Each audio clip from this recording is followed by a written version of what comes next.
এখন থেকে আপনার প্রিয় সিরিয়ালগুলো ফ্রিতে দেখুন এক্সক্লুসিভলি শুধুমাত্র সান নেক্সটে। এখনই অ্যাপ ডাউনলোড করুন।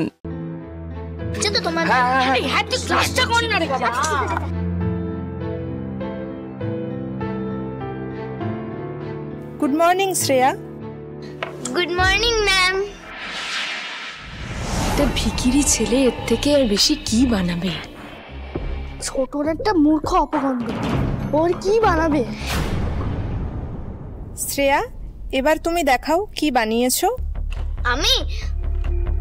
আমি বানিয়েছি হলো ভাই হলো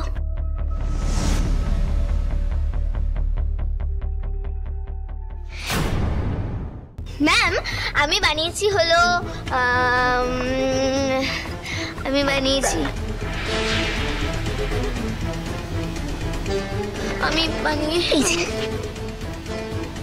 ম্যাম, আমি এই গাড়িটা নিজের হাতে বানিয়েছি। এইটা ব্যাটারির দ্বারা চলে।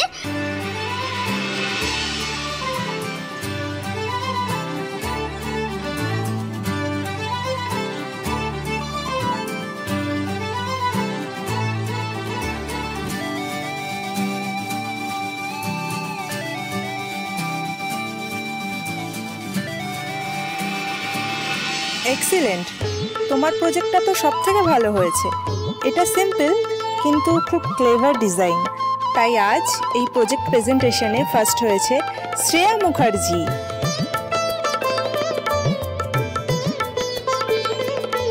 Thank you ma'am. তোমাকেও থ্যাংক ইউ ছোটনদা, তুমি এটা এত তাড়াতাড়ি বানিয়ে দেবে বলে আমি প্রজেক্টটা সাবমিট করে ফার্স্ট হলাম। Thank you. বাজি কালো গাড়ি দেখার কোনো দরকার নেই দিদি ভাই, থ্যাংক ইউ। কংগ্রাচুলেশন। আচ্ছা এগুলো আমরা গুছিয়ে ফেলি। আস্তে আস্তে আস্তে আস্তে।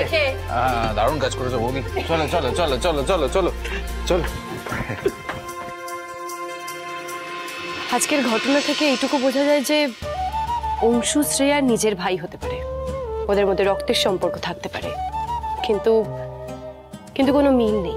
ছোটন একটা জিনিস প্রমাণ করে দিল যে রক্তের সম্পর্কই সব না, মানুষের সাথে মানুষের সম্পর্কটাই সম্পর্কের আসল বুনিয়াদ। ও আজকে আমাদের সবাইকে বুঝিয়ে দিল যে মানুষকে ভালোবাসতে গেলে মুখ ফুটে বলতে হয় না, তার কাজকর্ম আচার আচরণই সবটা প্রমাণ করে দেয়। মুখ ফুটে কিছু না বলতে পারলেও কাজে আচরণে তো আমিও ডালি সবসময় ভালো করতে চাই। তবে কি আমি ওনাকে ভালোবেসে ফেললাম?